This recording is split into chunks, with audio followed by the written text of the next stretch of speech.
Hey, everybody. It's Dr. Dana Martin, your host for the Sith Dominion podcast. Welcome, welcome, welcome.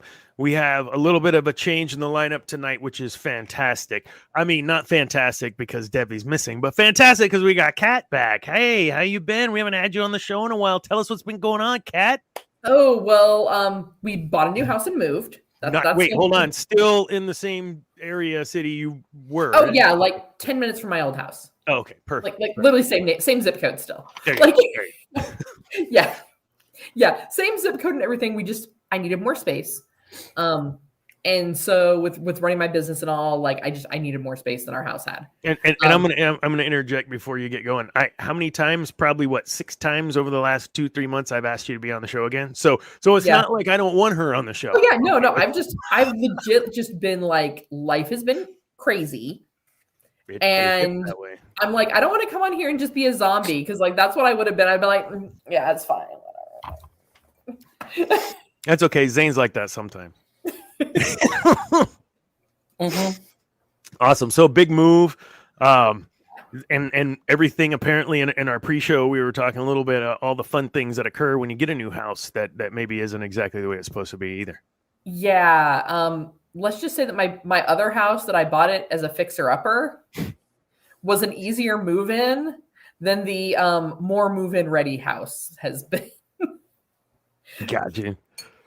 Hold on. But some of that is also because I need certain specifications, like I have to have an electrician come out and add extra plugs to accommodate all of my crafting equipment. Do you wire up Ethernet your house? No, we have Google Fiber. So we don't need it for that because we've got all the whole mesh network going with that, and Google, the fiber mesh is pretty good. But as my business has grown, my number of machines has grown, and I need more outlets. Heck yeah! And there's this there's this thing that the fire department doesn't like 47 daisy chained extension cords. I don't know what that's about. It's called super surge protection. Yeah, you just eventually everything gets you want. Oh my god! So that is a fire hazard. No, on top of a fire hazard. So APC, right? You get you a UPS backup, right? And I've had this one since right before, or no, when we did Diva Dad. So yeah, during COVID, because I couldn't lose connectivity and whatever else. So I would say you got to change those out every now and then, or replace the battery pack. And I didn't even think of that. So in the middle of a freaking conference call with, I can't say who, a very big airline, that you hear me just going on because the battery needs replacing, and I'm pushing the front every button and it's making more. Yeah. So I would suggest getting something like that though, if you need that constant power. The UPS is definitely a I don't necessarily need constant power, but I need to not be running extension cords and super surge protection. Yeah. I need to do it the right way. Otherwise, I'm going to be I don't know if anybody else has seen it. It's this electrician on Instagram. He does a reel, and he's at this woman's house. He's like, "So who did this wiring for you?" "Oh, my nephew. He's an electrician." "Oh, okay. When did his house burn down?" 2 years ago. "Wait, how did you know his house burnt down?" I'm trying to not be that person. God. My goodness. Well, great to have you back, Kat. Looking forward to this one. This one's going to be fun. Who next? We'll go with Cam. How was your week, Cam? Hey, man, just building Legos and reading Lord of the Rings. You know me. I'm a simple guy. That's all I do, man. That's all you do? I don't do nothing. Yeah, well, okay, but we were talking about some Legos before. Do you have a build that you're working on or about to? No, I'm waiting for the new sets on May 1st to come out. So, yeah. Which one are you most looking forward to? Probably the pod racing diorama. I'm not a big fan of the dioramas that they've come out with, but I'm looking forward to that one. Yeah, for all the 5 fans out there, if you're looking for a gift for my birthday is in May. I would, the throne room Lego diorama. I'd be fine with something like that. That'd be cool. If you're looking. If you're not, don't worry about it. What about you, Zane? That set. Oh wait, what? But if you stumble across that set, Yeah, I mean, if it's on sale, don't pay You're retail. feeling charitable, Yeah, that's right. kind donation. That's right. Zane, you had a couple of gigs last week and the week before in coming up. You're playing quite a bit. How's that going? It's going really well. Yeah. Yeah, we're actually going to be recording an EP this Friday. Nice. Up at the THC in Austin. Nice. So that'll be good. That'll be good. Yeah.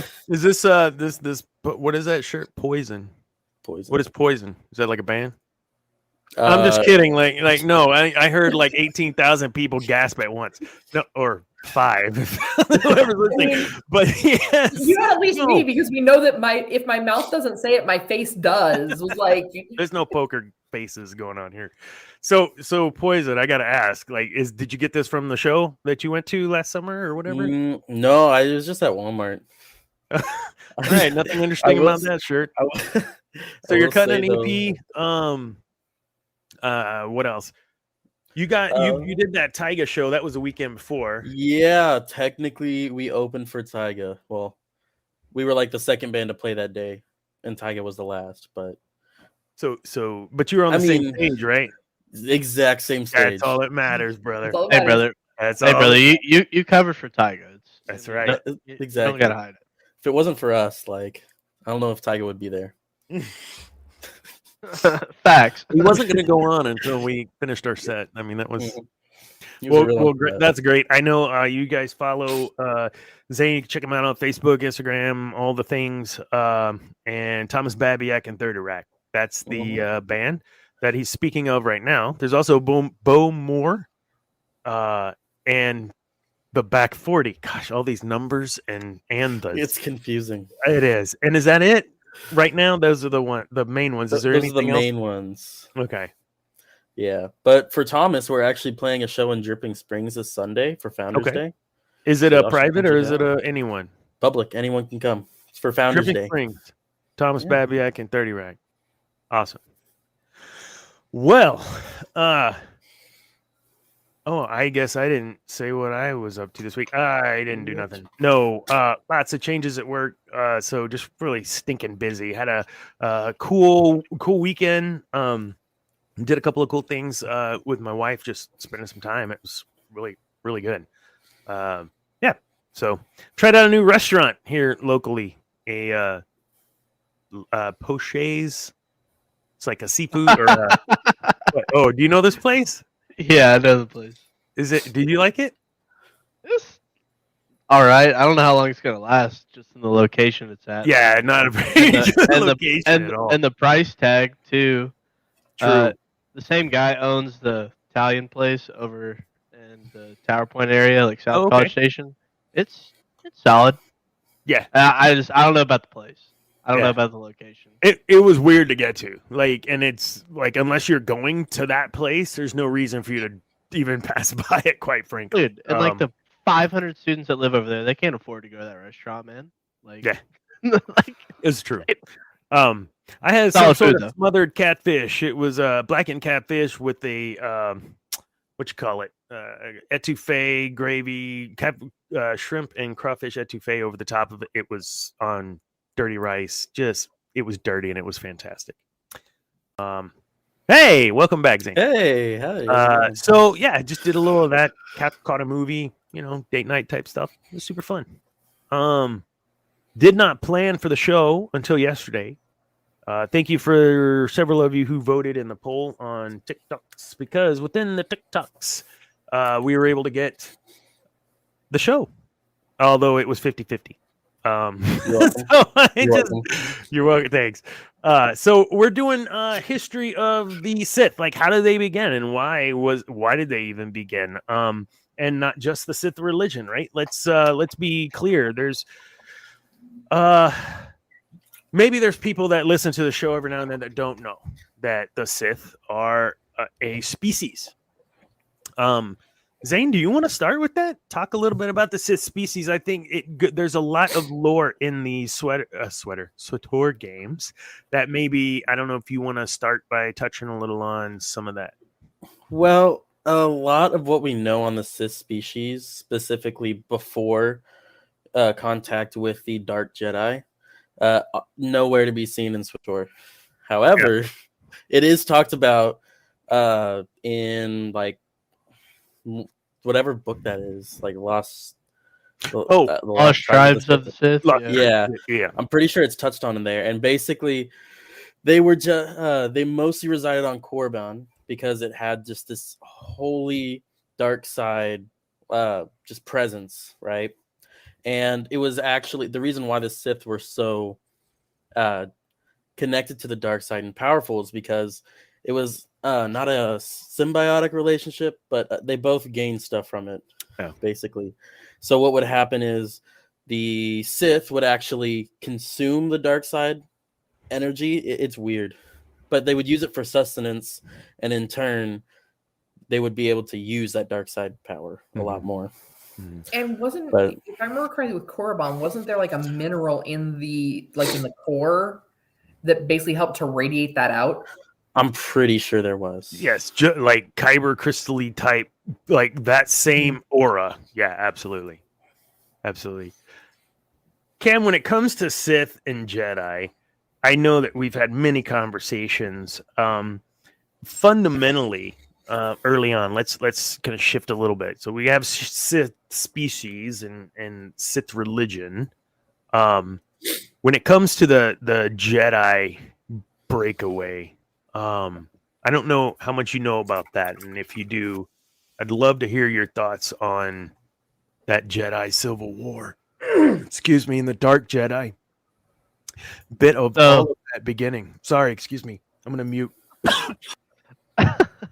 No dying. There's paperwork involved. Yeah, man, you can't die. It's the wine and the vape, maybe. But no, I mean, I know a little bit, but I mean, I really liked how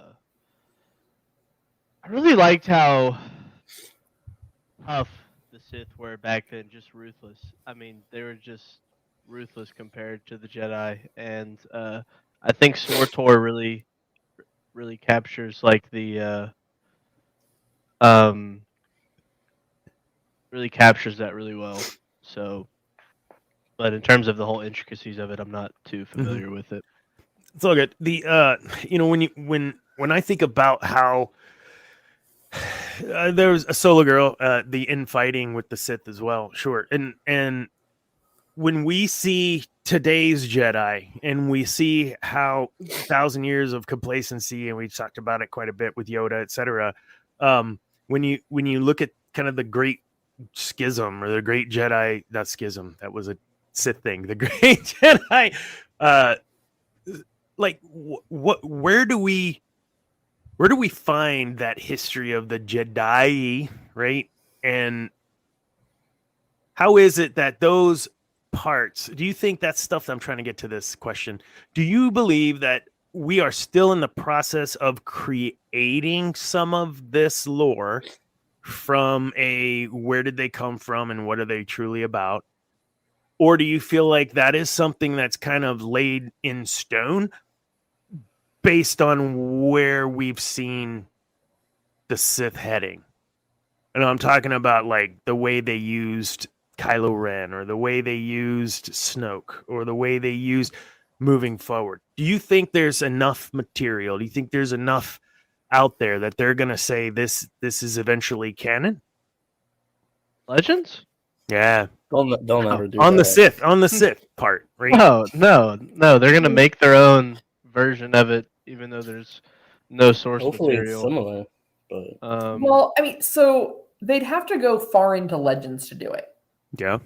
Because if you get into Legends, there's a lot more talk about it, but you have to kind of piece it together because it's like a chapter in this book and a chapter in that book and a chapter in that book. And I'm just not sure if they're that literate that they're going to actually pull the pieces together the way they should. I mean, we're barely getting them to acknowledge Bane and Revan. Right. So you have other mythos like Harry Potter. Right? We know the origins of Slytherin, and I'm using them as the Sithy type of example. Right? Often misunderstood. But you have a very solid. This is how, in a canonical way, this is how it began, right?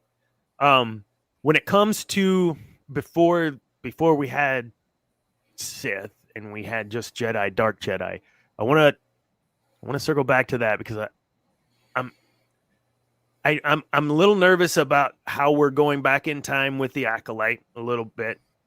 I'm a little nervous with Camp Smile.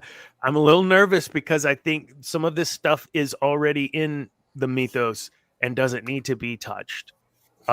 Specifically the Jedi Civil War stuff. That's huge. The Dark Jedi, the big push to out from the inner worlds, where you had Force users literally just kind of willy-nilly just like, how do you feel that harmed or helped either side in this war? And I know like Mandalore got caught up in some of it, and it's just, yeah.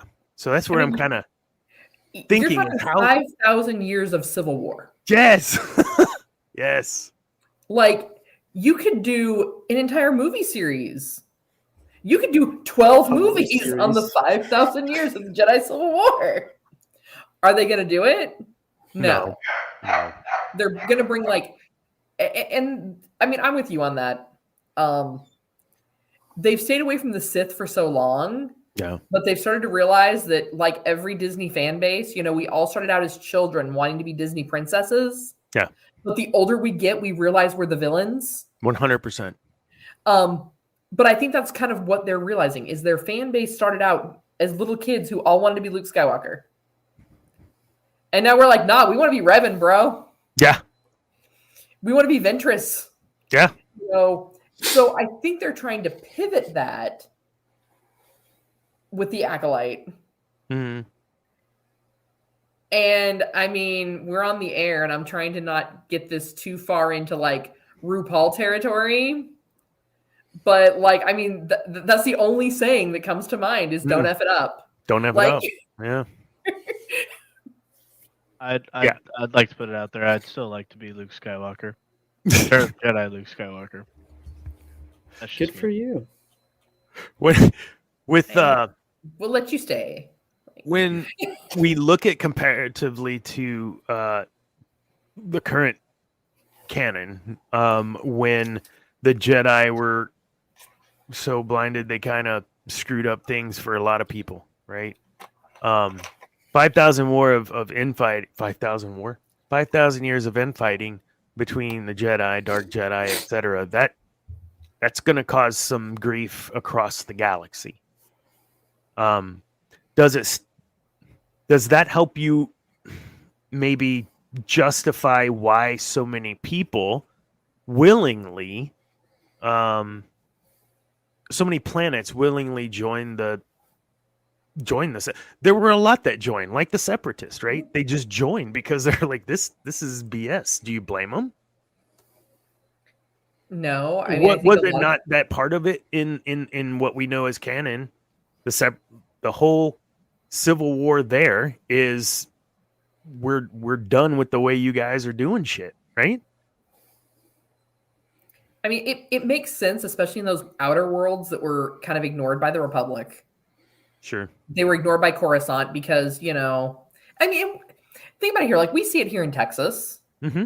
Like, the big cities get all the attention, and the small cities just kind of like, oh, do your thing. It's fine. I mean, it's the same thing with when you're talking on a planetary level. Yes. If all the Jedi and the Republic are worried about is Coruscant and the Senators, and they're not taking into account what's happening in these outer worlds, I mean, who are you going to go to? The enemy of my enemy is my friend. Yep. I was looking up some stuff about because Korriban underwent its own bit of civil war, and that was within stuff we've already talked about with Malik and shit, Rev. And, yeah, what's the other guy's name? We were just talking about him. How do you think the part? Maybe we haven't asked the question in this way about Revan. How important maybe is Revan to the continuation of the Sith? Like, could the Sith have really hit a speed bump in development and growth without Revan? We're moving forward in history a little bit, obviously. Yeah. I honestly don't think so. No? I think Revan, although an integral part of what had happened, wasn't entirely necessary just because of the Emperor Darth Vitiate. Yeah. He was already in control at that time, you know. And I mean, he's the one who took Revan. He's the one who clouded his mind and Malik's and made him join the dark side. He was there after Revan. Ish. Well, no, he was. In SWTOR, spoiler alert for the 12-year-old game, you do end up killing the Sith Emperor twice. the actual Sith Emperor dies towards the end of the Jedi Counselor's story, but you end up killing Revan in his physical body, like in the middle of a flashpoint. And I think it's around the middle storyline of the Sith characters or the dark side characters. So, I mean, that's not even including Valkorion, which was his other type. So I honestly think with how prominent the Sith Emperor was, I think Revan definitely helped cause almost, it was not a split, but that kind of split in the Sith where you ended up getting the Revanites. But I don't think he was integral to the long-lasting effect of that Sith Empire. I don't think Revan intentionally was integral. What was in that role? Yeah. I think it's just like anybody who just happens to be charismatic and good at what they do. People just started to follow. And even if he'd told them, like, no, don't separate away, they would have stayed part of, but they still would have been following Revan. So it wasn't like he went in with the usual Sith intention of, I'm looking to gain power. He was just going about doing his everyday thing, and other people started following him. Yeah. That's interesting. So kind of that whole influence versus manipulation, right? I mean, we talked about it. I know a little in the show with him that he was able to conjure some really true followers. And I kind of think about, oh God, don't hate me, Cam. In the Rise of Skywalker, you've got all these like crazy, cultish Sith followers. I had a problem resolving that, right? Am I reconciling that? Because that's not how non-canonical Sith followers were. Like you're following the Sith, you're following the religion, you're not this brainwashed, delusional shadow up in an arena. Like it's just sorry. I said I wasn't gonna go upset Cameron. Hey, you just got to say those 3 words, man. And it's really what? I mean, I'm sorry, Cameron. What? No, just Rise of Skywalker, man. It really. Oh, so I had to make a drink. I figured you'd probably bring something like that. So in your mind, I mean, when you think about prehistoric Sith, everything from that from Exar Kun and Revan and all of this to the way that they were portrayed in the 3-letter word movie. What are your thoughts on that? Because I know you don't like Rise of Skywalker anyway, but honestly, like, how do you feel? Is that a connection that you made that it would be this weird cultish thing, or?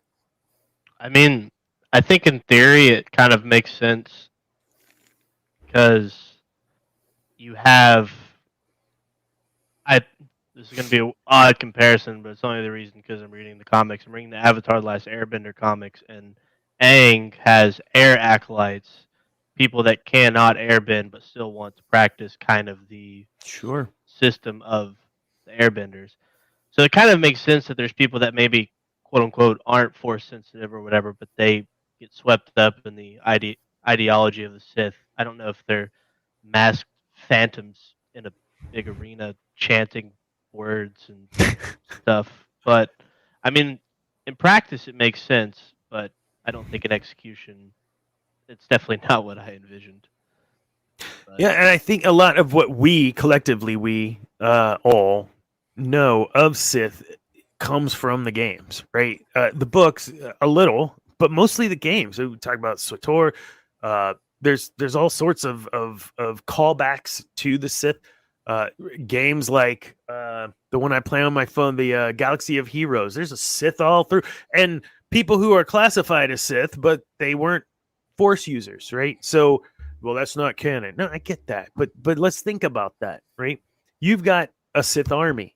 Not every person in the Sith army is Force sensitive, and I'm guaranteeing 99% of them aren't. But you had people following the ideology and buying into what especially Revan was selling at that time. Sorry, Kat, go ahead. Well, no, because I was going to say, even in like the books for Bane, the people that were being recruited for the army, they weren't necessarily recruiting Force sensitive. They were recruiting bullet catchers. Yeah. You know, I mean, meat shields, right? Yeah. Yeah. I'm a meat popsicle, you know. Nice. I like the throwback. That was nice. Yeah. So, you know, there are plenty of people out there that were, we'll call it sympathetic to the Sith side. Like, they weren't necessarily culty, but they were sympathetic to it. And in some cases, it was because, well, they're not asking me a lot of questions about my past. They're going to give me 3 square meals, and they're going to pay me? Yeah. Where do I sign up? Yeah. The Sith troopers, some of the most feared troopers in the galaxy from the past. Now the new Sith troopers, okay, whatever. But absolutely. I'm sorry, Cam. I can't help it. Those red Sith troopers are badass. But it's like a whole target. One thing I hope the Acolyte can do, and I mean George kind of did it in A New Hope, and Tolkien does it really well in his books, dropping like tidbits and establishing events that happened prior to current events, and it makes you interested, and it makes you want to. You're like, I want to know more about that. And I think if the Acolyte can do something like that, since they're clearly, you know, maybe if this show does well, or I know they're doing the Dawn of the Force movie or whatever, you know, maybe if they can throw in something like that could pique our interest. Maybe they throw in, the Great Jedi Sith Civil War, or something like that. I think that maybe would garner people's attention a lot more. Definitely mine. Especially if they use, because I mean they're going to take stuff from Legends. They've already done that, and so maybe if they can do it, drop those tidbits in there, then maybe we get something like that, an animated show, another live action show, movie, or whatever, maybe. But I would like to see them do that because to establish this did happen, you're going to get some type of content from us for this. Or maybe we won't. Maybe not. But it's in there. It's established. We had to wait 30 years to know what the Clone Wars was. And man, when we heard that, we were like, what the hell's Clone War? What do you mean your dad fought in a Clone War? What? What's a clone? What's a spice freight? What? Like, there was so many questions. You're exactly right. It made us like, there was this event, some stake in the ground that occurred historically, which changed the course of the galaxy. And this is one of those moments, the Clone Wars. Well, we have so many questions. So when they come out with the Clone Wars 30 years later, everybody's wanting to see it and flocking to the theaters. You're exactly right. And you're right. They do have some. I'm sorry. Is that changing colors behind you, Yes. Cat? Oh, yes, it is. Look at that. R.I.P. Legend. Wow. I don't know where I just went. That squirrel. He got distracted by the shiny lights. It's fine. Yes, 100%. Oh, Darth Zane. Hello there. Kenobi. How are you doing tonight, my friend? That's great. You get opportunities, I think, to do the speculation, and we get to rip them for being dumb and stuff they've done. But really, the fans don't have the last say as far as what gets made. We know this, but we do have a say in what we enjoy and what we can talk about on this show, and that's why we're talking about what we do. The heads of Disney may not want to really dive into the Sith stuff, but man, there's so much opportunity there. Even if you didn't dive into it from the perspective of the Sith, there is so much. But this is kind of where they kind of caught themselves in a catch-22. And I think I've brought it up on other shows of when they came in and said, well, so everything that was in Legends, that's no longer canon. And all the fans were like, so hold up. Mm-hmm. You don't get Darth Vader. You don't get Maul. You don't get Palpatine without Revan and Bane. Yep. And so that's when they were like, oh, this Revan guy. Oh, we're going to need to figure out how to work that in. They opened their mouth and made a decision before they realized, like, Dave Filoni's like, time out, guys. You can't do this. Even Happy was like, no, you can't do this. There are certain things that have to progress in a certain way. Now, they could have very easily just, we're just going to make shit up and ret everything. But I'm glad they're not. I think the fandom has been relentless, but I think that cooler heads have prevailed over at Disney. Most times, I know. I did just see another Sam interview, but I hadn't seen that he had corrected Filoni on something. Did you guys see that? Dude, I want that guy on the show. No one will see it, but I don't care. Like, that dude's amazing. His fanaticism and willingness to go all in on whatever he's doing, whenever he's doing it, for the fans is huge. That guy will yell Kenobi just to have everyone be happy, like in the Maul voice. I love it. Sorry, it's Sam, right? Sam Witwer. Sam Witwer. There you go. Well, and he was in Battlestar Galactica, but that's not this show. I love that new BSG, by the way. Oh, Cam, if you were to go back and I don't want to say fix, because I don't know that it can be. What would you have done different with the way the Sith were portrayed? Would you have done anything different in Rise of Skywalker based on what you know of their past? Well, Palpatine's not in the movie, so that's out of there. I don't know, man. I would have liked to have seen Kylo Ren. I mentioned it a couple shows ago. I would have liked to have seen him go all in and kind of go the opposite path. And that was kind of what I assumed after The Last Jedi he was going to do. And then people can't be just bad anymore. So, yeah, I would have liked to have seen Kylo become a full-fledged Sith Lord, go to Vader's temple on Mustafar, try and find some holocron type stuff, which he found the MacGuffin or whatever in that movie. But I would have liked to have seen. I thoroughly enjoy. It would have been, I don't know about the original Episode 9 script. I think I would have been okay with, in terms of what they did for the Sith. I don't know about, I think the Sith that was in there that Kylo talks to was like Plagueis' master.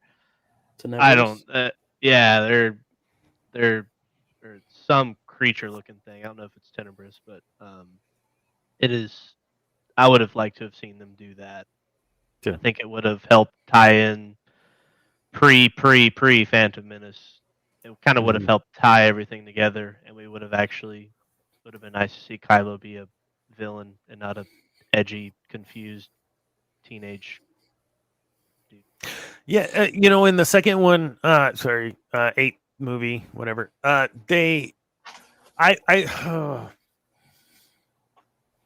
He was a Disney princess. Yeah. I love you, Adam Driver. They misuse you too, man. I mean, just as you said for everybody that was in those Adam movies. Driver. Okay, I always apologize. It's not you, Daisy.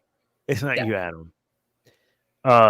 The way you mistreated, what's his name?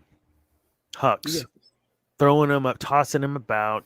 The way that Snoke, ran him all over the place. Like, come on. Oh, Vader, he forced yeah, subtle. Tiny little force choke makes everybody in the room stop. You don't have to make an example and toss someone about. That's piss poor leadership. And Vader knew it because why? He was a freaking general in the Clone Wars. And I don't think people that were writing that thought that piece through.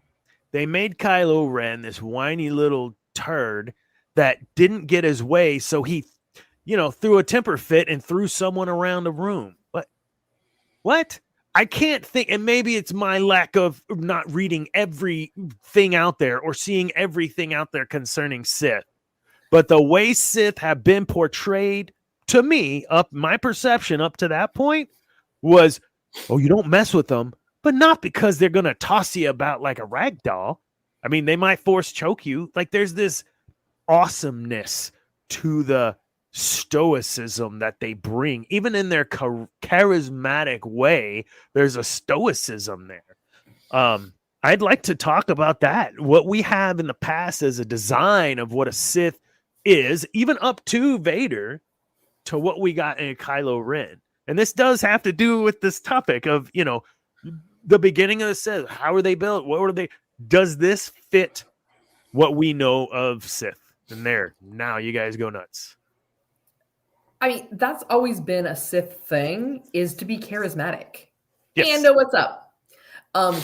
The Sith are very, very charismatic people. Like, that's Absolutely. part of the Sith, the manipulation side of the Sith, so to speak, that they're so well known for. Sure. Is people follow them blindly because they're charismatic leaders. Yeah. They don't follow them out of fear. No. Not initially. That was kind of the way they made it, even in like maybe it was The Last Jedi. I don't know. They were also terrible. Where he threw, like, he was in like one of the rooms, like throwing this fit, bashing Vader's helmet or whatever. Yeah. And like the stormtroopers are walking and they're just like, nope, we're just going to turn and go the other way. Like, yes, it was funny because anybody who's ever worked with someone who is that way, that's pretty much what happens too. You're walking down the hallway, you hear, oh, someone's on it. We're just going to walk the other way. Yep. Well, I want to call that out. That was a good point, David. But, and I'll say but here because you can't get on and defend yourself.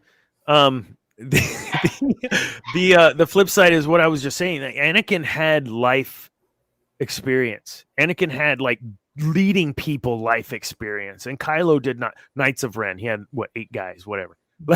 Like Anakin led entire armies, entire platoons of soldiers, and was successful at that. So I think I would disagree that he's whiny because of that. I think he didn't have the same comeuppance as Anakin, and thus was trapped inside that 16, 18-year-old body emotionally. Wow, that was pretty profound. But I mean, if that's what traumatically happened to him by his uncle, then potentially I might be onto something. So just a thought. Well, and I think when you think about Anakin's whininess, it was different. It was, what do you mean I'm not ready to be a leader? What do you mean? Like, I'm doing all the things you're telling me to. Yeah. but then you're telling me that I'm not good enough. Like, because they kind of did the proverbial, they kept pushing the line. Like, oh, if you do this, then we can make you a Jedi Master. He does those things. Push that out a little. Yeah. Oh, sorry, you're not quite there. Okay, what do I have to do? You have to do this. Okay, I've done this. Now what? Well, we need you to do this. So that was where Anakin's whiny kind of came in and his frustration. But he didn't take it out on people that weren't deserving of it. Sure. Yeah. Where Kylo Ren was going to make his inconvenience. He was like the girl at Starbucks that can't get the like no fat milk. Okay, he's going to make everybody's his little inconvenience everybody's problem.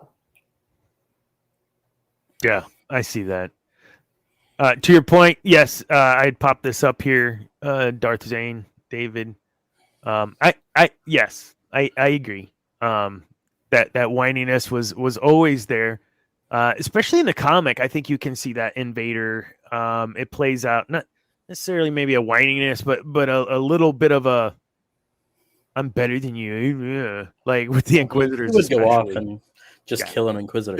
Yeah, and the hallway scenes. There's two really good hallway scenes before we had Episode 3, which was, I believe, a callback to the Back to the Future hallway scenes where he's losing his shit and he's all over the hallways. So yeah, I would agree. I would agree to that point. But I just feel like the environment that they were both reared in was so different. That the things that happen traumatically to Anakin versus the things that happen traumatically to Kylo, I just don't know that they were the same level. I don't know. I mean, I kind of feel like it's Hangover. Like, yeah, so your uncle may have ignited his saber, maybe not, but did you die? Like, come on, man. Like, I don't know. I know Cam loves Kylo.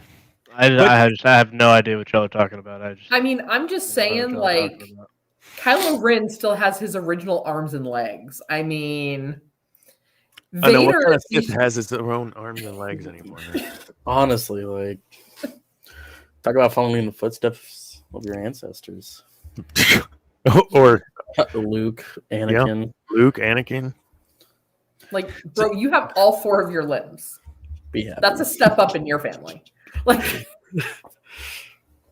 so, Zane, we were talking a little bit earlier today about I can't ever say that name. Ajunta Paul. Yeah. Why don't you talk a little bit about give us some history? Because I don't think a lot of folks know.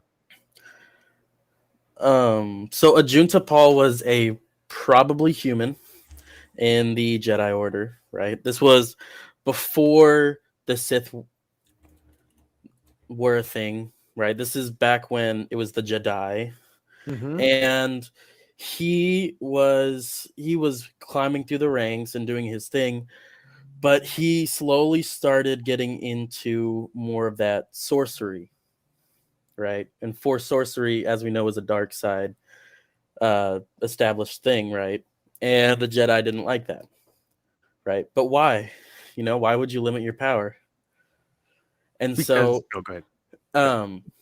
What Ajunta Paul was a part of is called the 100-Year War, or the Second Great Schism. So even at the time of his life, he had already seen the after effects of the First Great Schism, which all you need to know is people tried to split away and fight in fighting, and they died. But the Second Great Schism was a lot of these ideals pushing for the more powerful side of the Force, trying to get into that more often. Yeah, that's what happened basically. So it was the Civil War that had happened and split them up, and it lasted for 100 years, right? Yeah. Which is insane. And what it ended up with was, even the Ajunta Paul, the people who were breaking away were able to survive for 100 years against the entire might of the Republic at that time because the Jedi were helping the Republic. Yep. It ended up being 12 people survived. Sorry. Sidebar. The Jedi were neutral. So when we see Jedi in the movies, they are aligned with the Republic. Even back then, though. But back then they weren't like the Jedi were they weren't decision makers, but they were now they're sorry. They were the movies, we see them as decision makers. Sorry, that's what I guess I was getting at. Their involvement is beyond guardians of peace across the galaxy. They are politically involved now, which is a huge problem. Sorry. Go ahead. Yeah. So back then they were more of that's a huge point about the past Jedi. Yeah. They were protectors. Yes. More than anything. So when you say the might of the Jedi Order, I mean, and Republic, we're talking.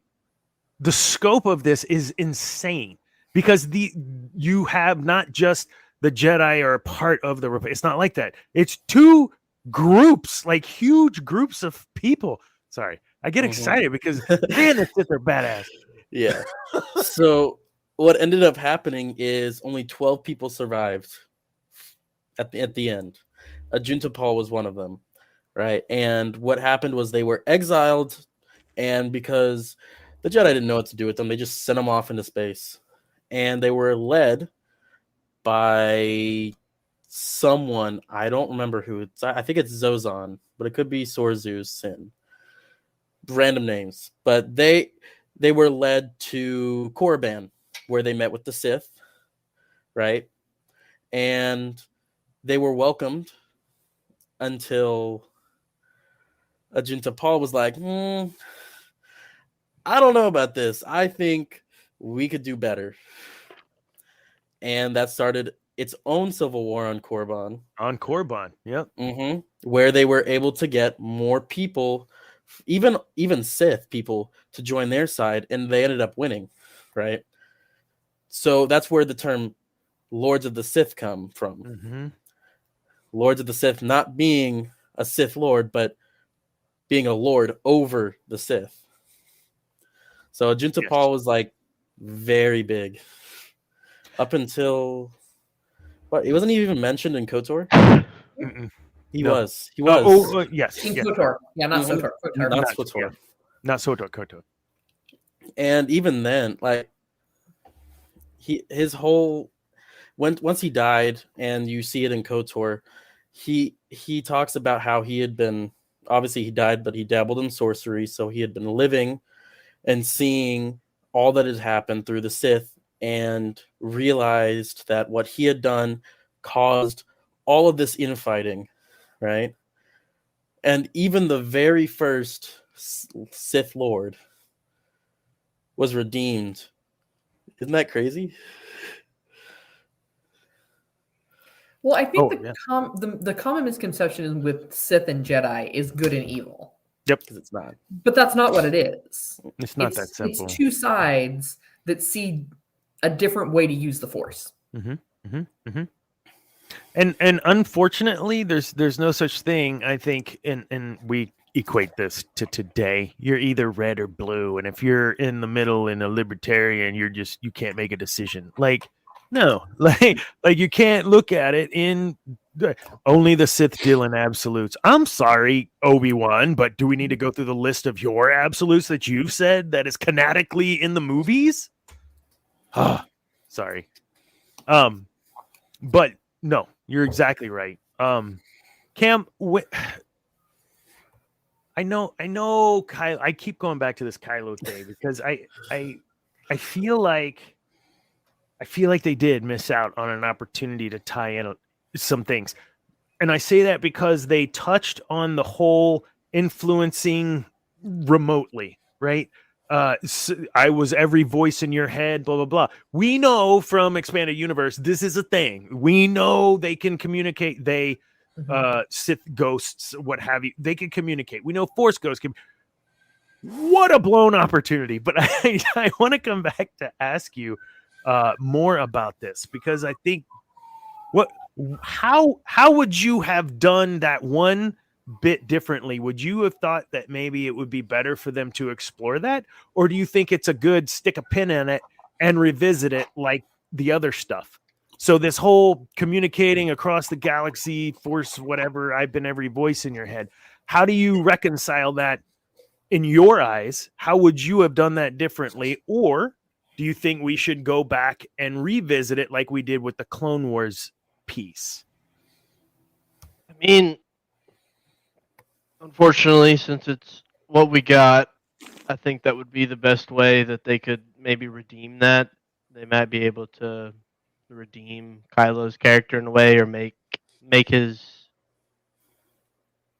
because clearly what they showed with him, turning back to Ben, is he was just conflicted, which I think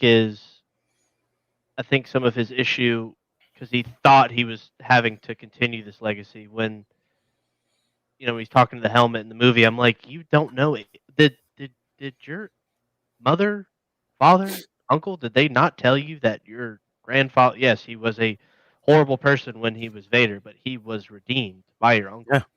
Like there wasn't any vision, right? But anyways, like I would have liked to have seen an 8 them,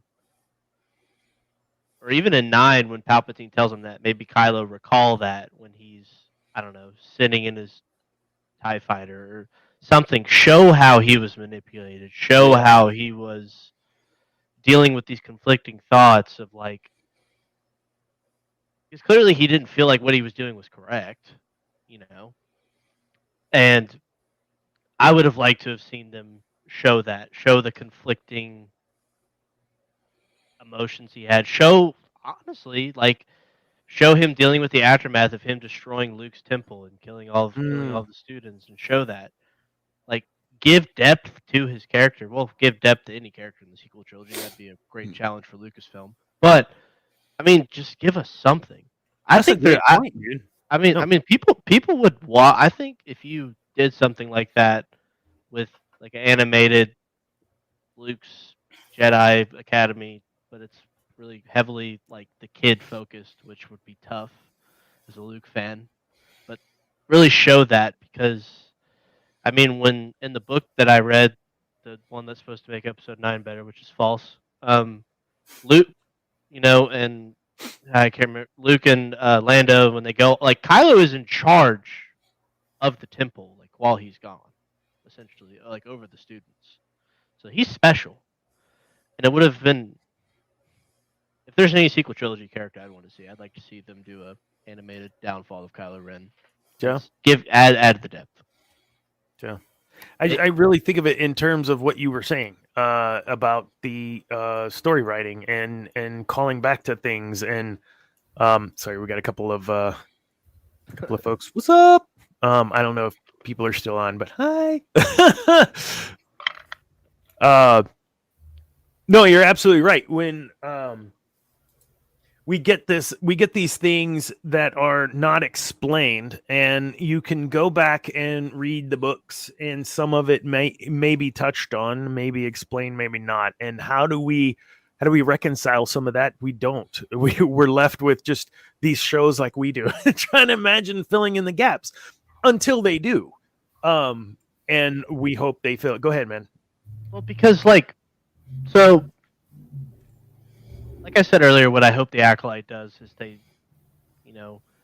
establish what has happened, right? They say events that have happened. Like, they don't really need to go in depth in that moment because it's not pertinent to the story. What Palpatine says to Kylo in Rise of Skywalker is a pertinent part of the story.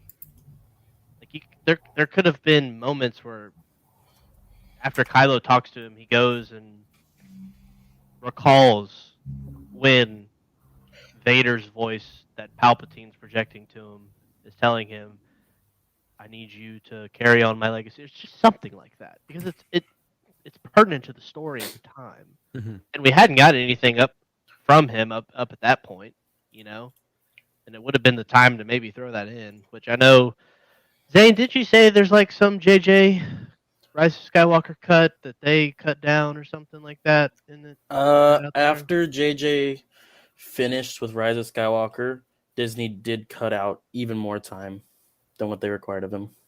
They given up by that point, I guess. But that like stuff that's pertinent to the story, such as the manipulation of Kylo Ren. No, Rose isn't pertinent to the story. But like showing the downfall of Kylo Ren would have been good to see.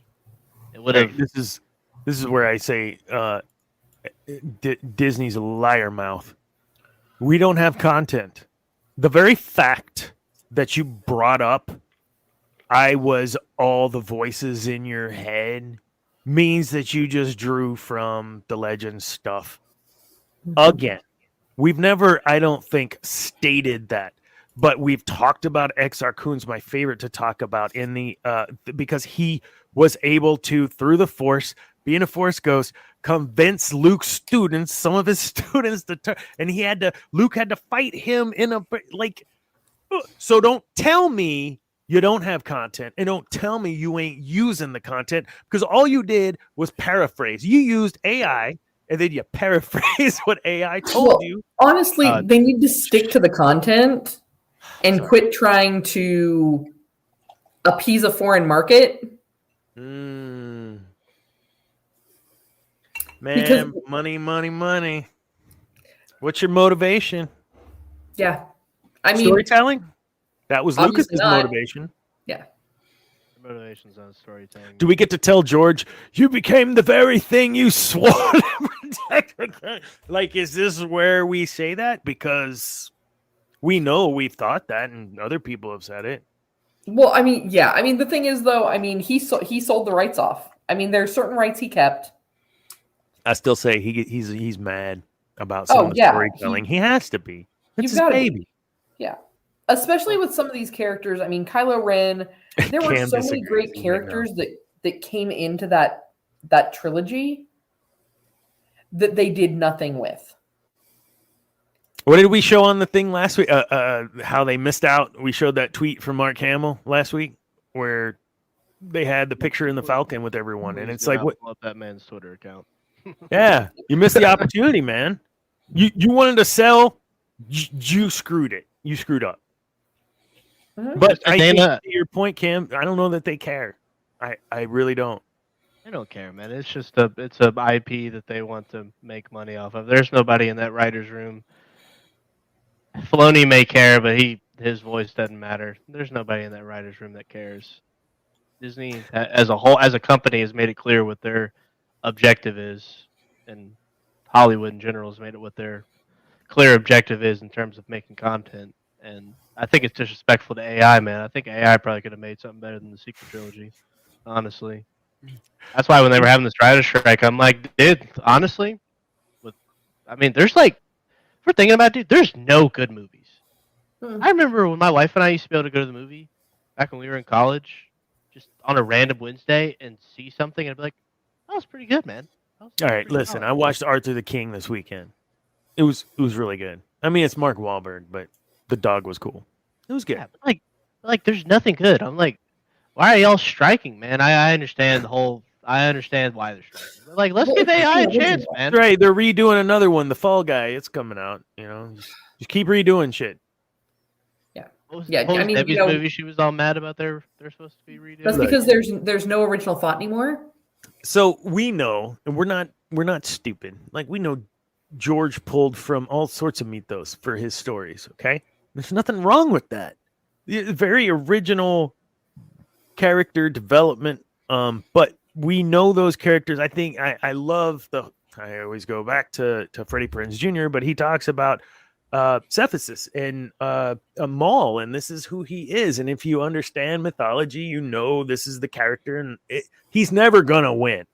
I'm gonna get emotional, which is why that one scene and freaking where Kenobi and him face off for the last time is so heartbreaking, because for him, he knew what his destiny was. He just wanted to know, was it true?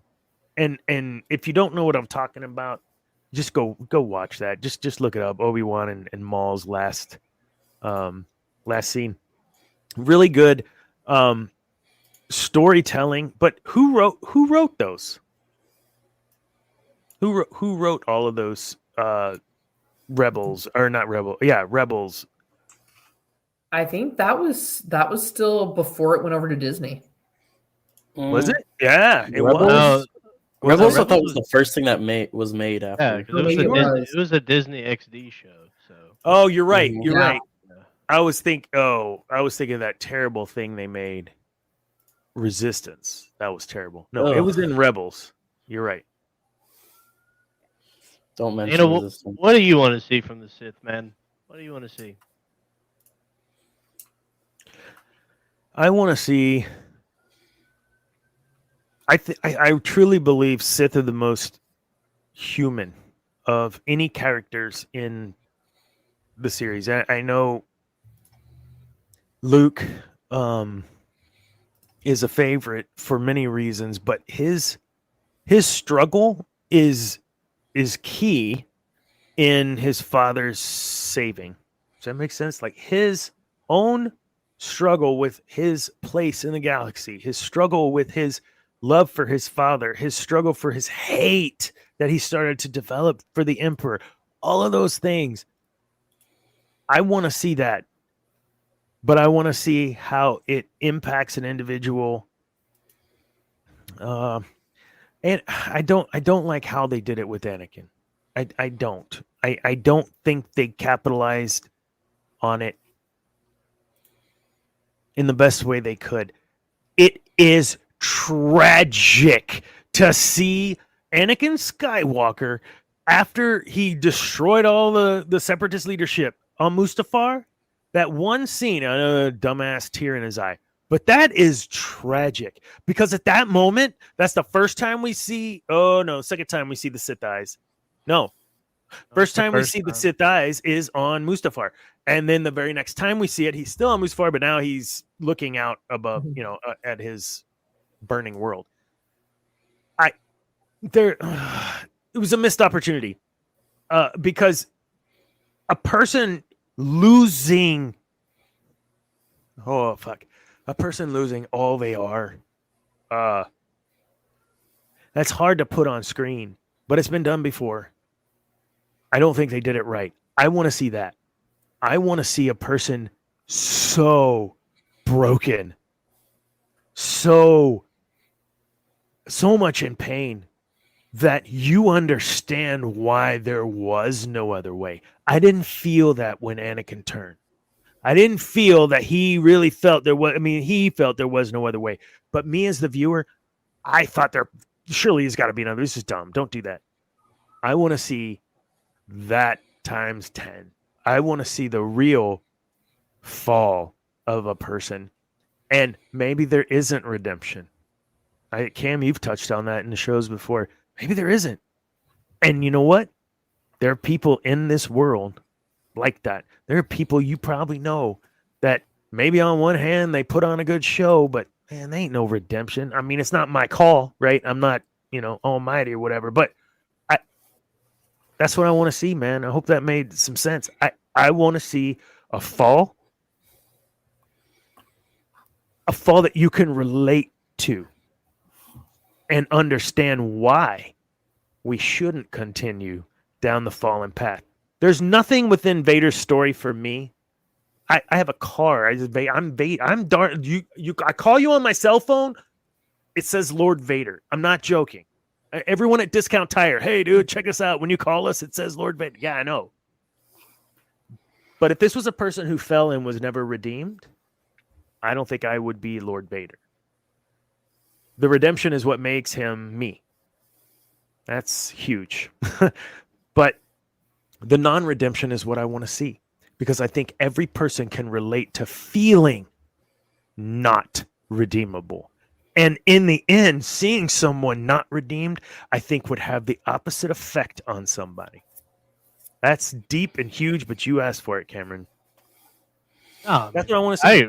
I agree with you, man. I think that'd be awesome. I'm not optimistic, but I hope they can pull it off, because I think even with the shitty story that they went with in The Last Jedi, I think it would have been cool to see, when they meet on that planet, like Kylo like tell Luke like you gave up on me, man. Like some like you know like you didn't even ask, like didn't even hesitate. Like you ignite the lightsaber. Like that would have been relatable. Can we get that And- in an adult version? Mm-hmm. We're already getting a little more gritty with a Yep. couple of the shows. Would you agree, Cam? Even And that something batch is a more? little grittier than what they've been putting out. Yeah. I think they realize that maybe they're starting to realize that who their audience actually is that watches these shows. So adults that pay for the Disney Plus subscription that their kids use. Yeah. So, but no, I mean, I think that'd be great. I hope. I'm not optimistic, but hopefully the Acolyte can give us something, man. Tales of the Empire would be good. Hopefully. I hope so. We have let me see. I'm going to play a video here in a moment. Not this moment, but here in a moment. But I need to find it. So this has been really good. There's so much I think we'll be able to touch on more as we get into Bane and Rule of Two and stuff next week. Come on. Show me money. So way back, I don't even know. Like some of y'all may have been like 2 years old. There was a Star Wars on Cinemax, and they were going to play back to back the first 6 movies. It was before Rise of Skywalker, all this, or all the other ones came out. And the advertisement was Coldplay, Lights Will Guide You, and it was put together all this montage with Anakin. From Anakin to Vader, and it was insane. Like if you love Vader, this is I'm trying to locate it so I can share it real quick, because it's one of the most incredible thing. And I'm not even a Coldplay fan. Like that song's ridiculous, but yeah. If you guys find it, let me know. Zane, go get it. Yeah, I appreciate that question, Cam. I think we can all agree that it's always great to feel good at the end of a movie.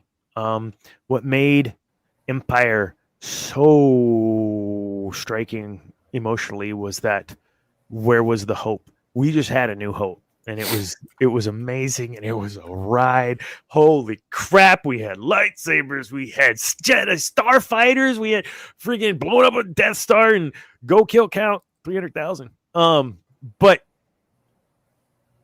that next one wasn't like that, and humans are drawn to the story of struggle. Name a movie where there isn't a struggle, right? I mean, a story, there isn't a struggle. It's all about struggle. Has anyone found that? Did you find that, Zane? Almost there. I know you love it. role play. I don't know why it's not in your playlist. Working hard, man. Okay. Kat, when it comes to Sith and your historical repertoire, what is it about the Sith that you feel would be important for anyone casually listening? What is it about the Sith that is important to know? They're human. I mean, ultimately, if you think about humanity, yeah, the Sith, they know they're flawed. They all know they're flawed. They know that they're vain. They know that they're greedy. They know that they're power hungry. They acknowledge that, hey, these are my flaws. They don't try and hide it.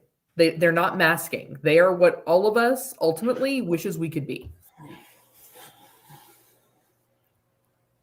I mean, how many times have you wanted to just been like, I'm having just like the worst day ever. But people are like, hey, how's it going, Dana? And you're like, oh, I'm great. Yeah. Like, no, you're right. Today, I won't go into too much detail, but our family lost somebody today. And I only met the individual a couple of times, but it's tough. And when you look at Jedi, no, uh, rejoice in the loss that they're now one with the Force. Yes, that's great to say. But Anakin grieved his mother. Okay, humans grieve loss. Humans have attachment. Humans, as you said, are very well represented by the Sith. Very well represented the feelings that we have.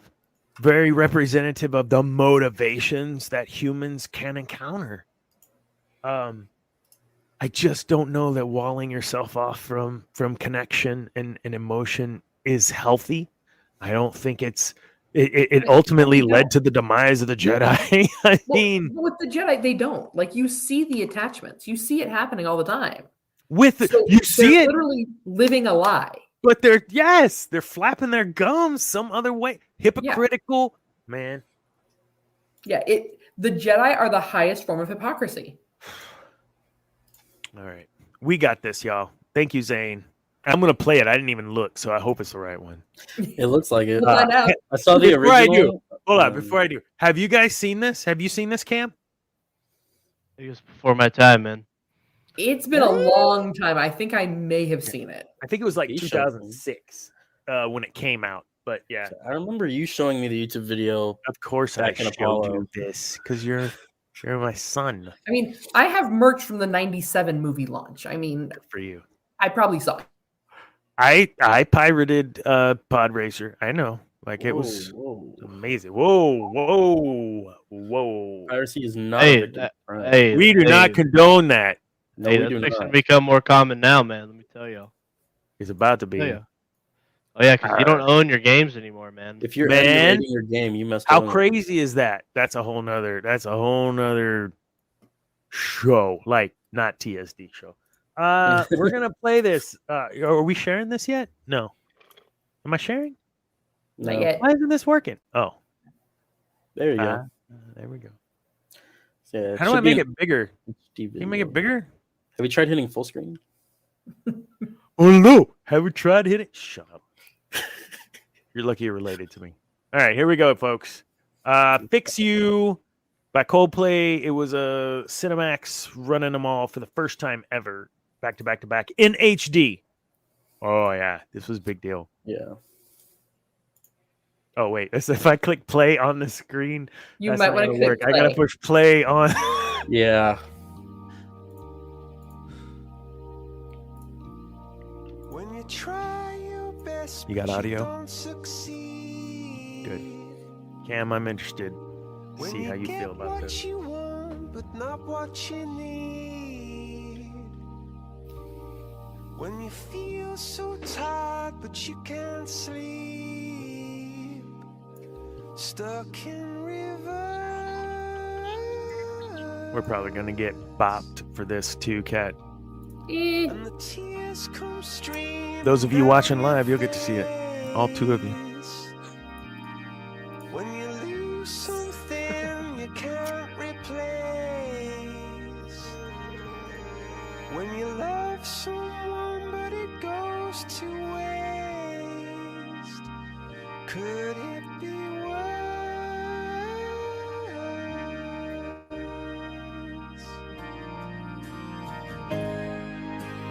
Lights will guide you home and ignite your bones. And I will try to fix you.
I mean, I kind of feel like they showed more of 1, 2, and of 4, 5, and 6 than they did of like 1, 2, and 3. Yeah, I agree. Pretty You know, cool. like, I get what they were trying to do, but I'm like, I feel like you missed some parts. I think they were mostly appealing to that older audience at that point. Oh, Yeah. probably. Because I think Zane, you were 2 at the time that came out. Around that age. Yeah. So, but you know, seeing that, I got real hyped to watch the first 3 again, and I did, and it was awesome. Of course, I own all of them. I think we collectively could agree, and correct me if I'm wrong, but there just needs to be a little more relatability to some of the characters. You know, Cam, you've mentioned it. It's hard to relate to Rey. It really is. It's hard to relate to Kylo in the sense of I'm trying to live out my grandfather who was already redeemed, and then, but like my uncle tried to kill. Like I can't relate to that. I just can't. I can relate to being, you know, a guy in the middle of nowhere with adventure on his mind, Luke Skywalker, right? I can relate to Anakin, who, you know, lost someone close to him, had a close friend that he felt maybe didn't quite believe in him the way that he believed in himself, but then also looked up to him. And we've all had those people. Cameron, you say it all the time, relatability in those characters. So what do we want? I think we talk it to death. We want relatability in characters. We want humanization of characters. We want to understand wholly that these are people, alien species, whatever. These are folks that go through shit, and we, as the story receivers, have to be able to relate, or we're not gonna buy the merchandise or watch the movie. We keep going back to the Acolyte. We really hope there's going to be a little of this, at least, in the Acolyte. We talked earlier on. Go ahead. Ahsoka. We started to get a little bit more of it in Ahsoka, a little bit more relatability. Yeah. So maybe someone's finally realizing, like, hey, why aren't people binging these the way that they used to binge the old stuff? Well, maybe because your character creation sucks. Well, and let's not talk about the pacing of Ahsoka. That was the slowest show ever. Yeah. I appreciate how you were being intentional about delivery of these lines, but come on, man. It was slow. And now I feel like I'm just complaining. But what are you going to do? Man. Preaching to the choir. Yeah. They should have done an animated, man. Sabine was probably my least favorite. And I loved her in Rebels, but she was my least favorite character in Ahsoka. Which I understand why they're all in a boo-hooey, dark mood. You know, like I get it, but it's just like, man, can people smile? Like, can we see some emotion on people's faces? Like, is that all? Yeah. I love Darth Zane's comments here, the last 2. I wonder if you're unable to relate because you're not letting yourself relate. People are so used to legends and the stories that they already had that when something new is thrown at them, maybe subconsciously people don't want to relate because it's not something they're used to. I would agree to a point because it is new. However, we've talked on the show quite a bit about I wasn't an orphan. I wasn't someone who magically just had a bunch of skills. I just have a hard time.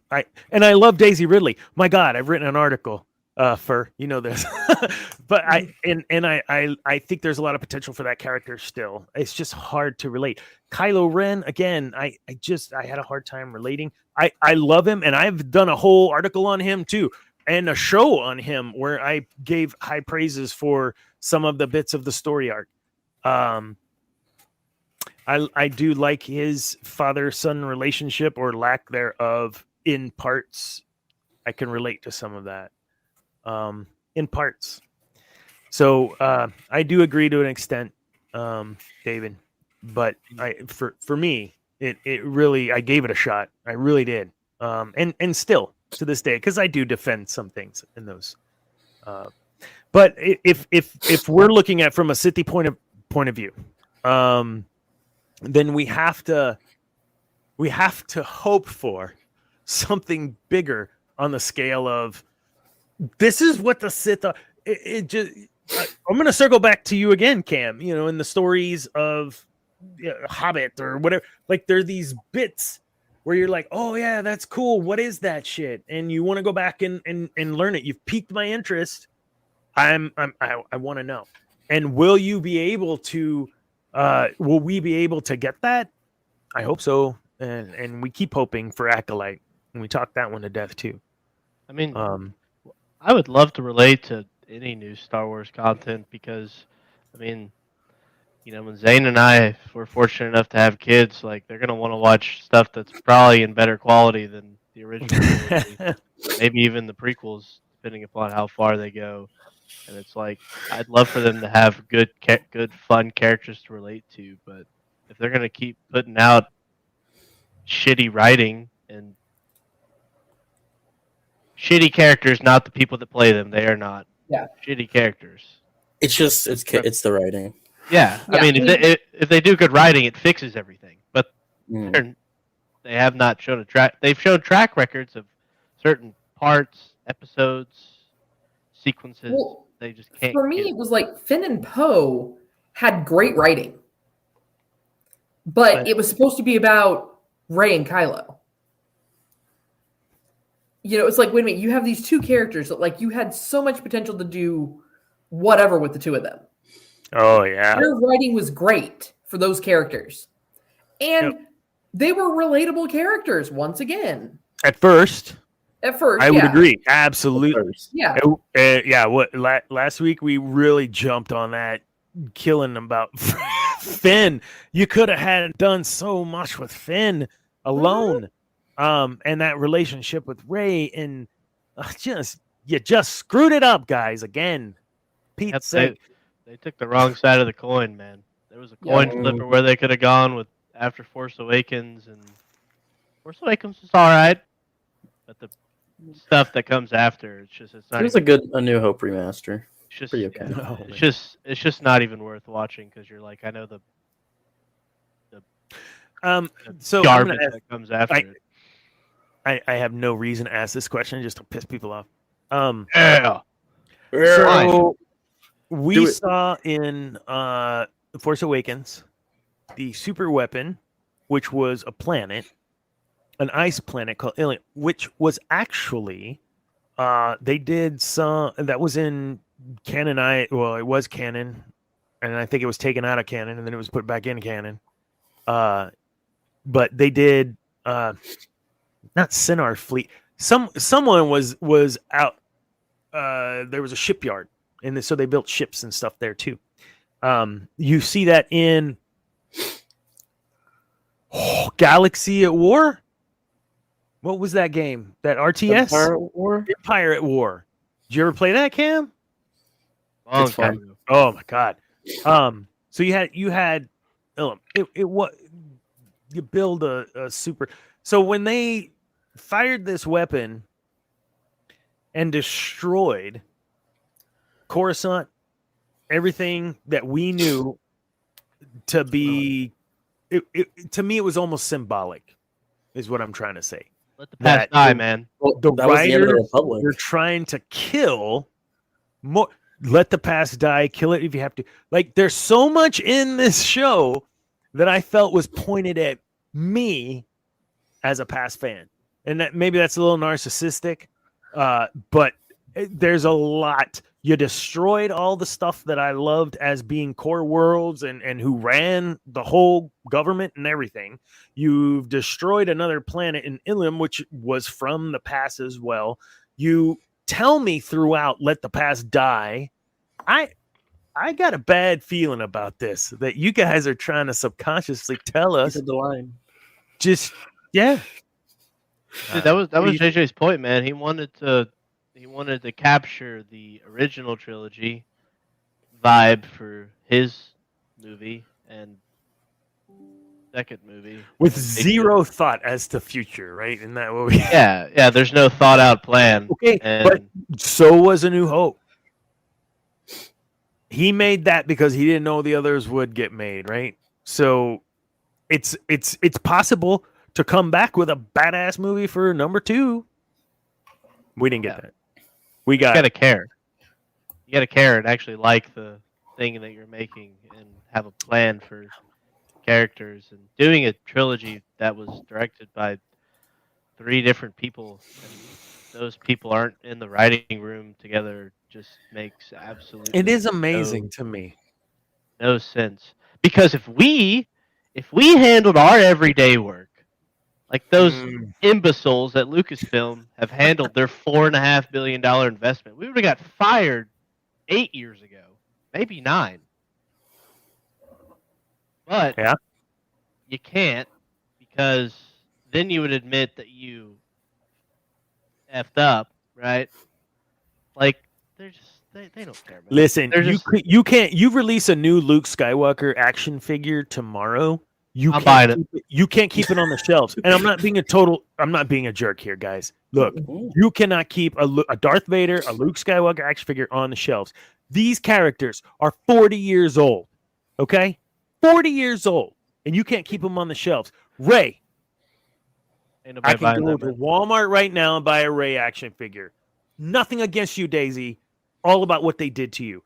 I could find a Princess Leia Boshi bust, Lego bust. There are a couple around I've seen. But I see way more Rexes out there and Mandos than I do Leia. So it's not about male-female. It's about the character development and relatability and writing. Am I wrong? So, no, I know I'm not wrong. I'm not even going to say that. I know I'm not wrong. So that's why you can judge success based on sales. This is what we do. Success based on sales. What sold during this last one? It wasn't Ray, and it wasn't Poe, and it wasn't Finn. No. Dude. Old action figures outsold new action figures. Any re-release, Black Series, whatever, of old characters outsold the new characters. That's gotta hurt financially. I don't understand why it's not hurting them to the point of correcting their error and setting that ship straight, unless Cam is right and they just hate us. No, they hate us. Dude, that last command thing that you sent, Zane sent from the Hasbro thing that I think we determined it was legit. That thing's selling for almost $100. 3 of those characters aren't even canon. They're not even canon. Dude, you go to your local Barnes & Noble, they've got the Legends books on the bottom shelf of the Star Wars section, and you can't find any of them. But you could find any new canon book you want to find up there. Dude, they don't care, man. They don't care.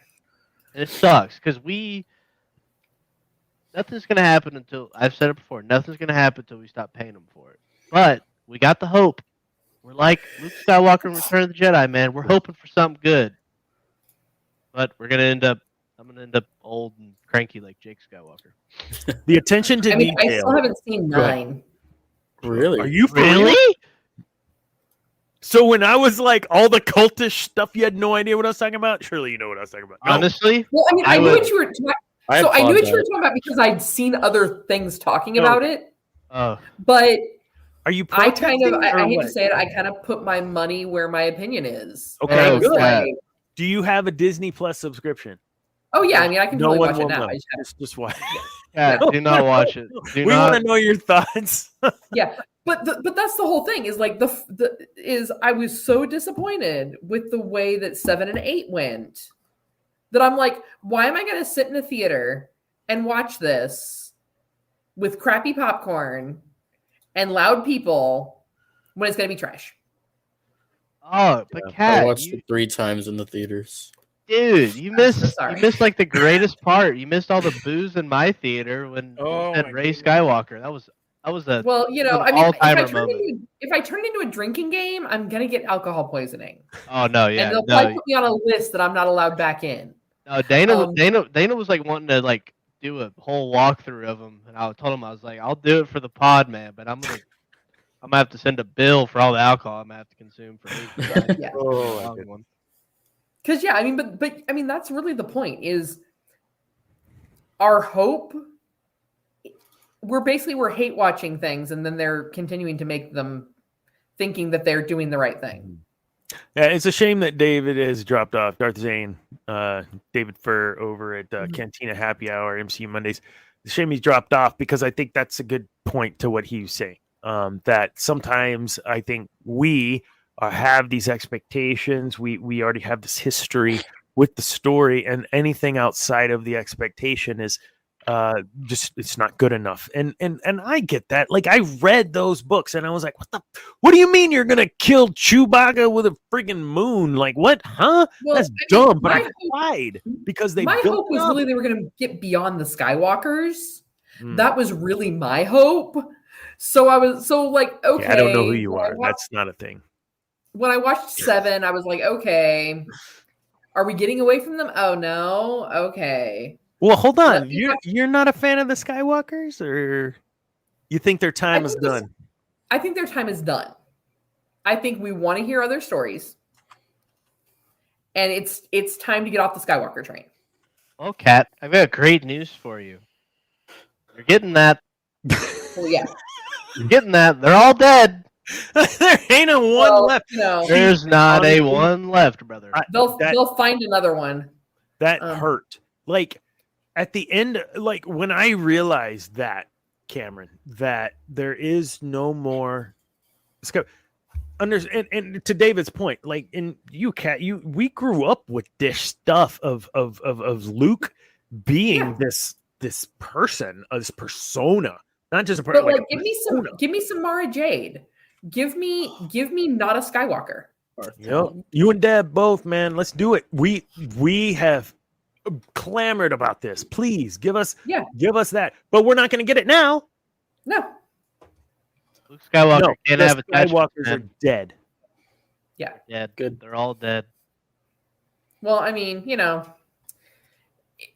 which means they're either going to end the franchise, or they're going to have to take it another direction. Which is, it looks like they're going the other direction. They're heading into the Acolytes. Cat, you know we have the world between worlds now, so anything goes.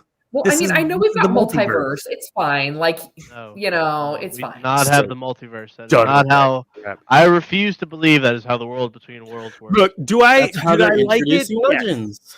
I liked it when you see Anakin and Ahsoka back together, and this is going like I like that, but you didn't have to use the in between. And I know why you did it because of the Clone War, or Rebels, because like I get all that, but did you have to do it that way? I felt like it was a cop out. It's the same shit that every other universe under your umbrella is doing. And now DC's doing it. And now everybody, like, I'm just done with that storyline for like 5 years. That's what we've had. I'm just done with it. Couldn't let Ahsoka die, man. Fixed bad writing. Yeah, Ahsoka should have died already. She ain't that good. Sorry. I like Ahsoka. I don't know if I took you, son, but I know I took Madison to see the Clone Wars movie, animated movie when it came out.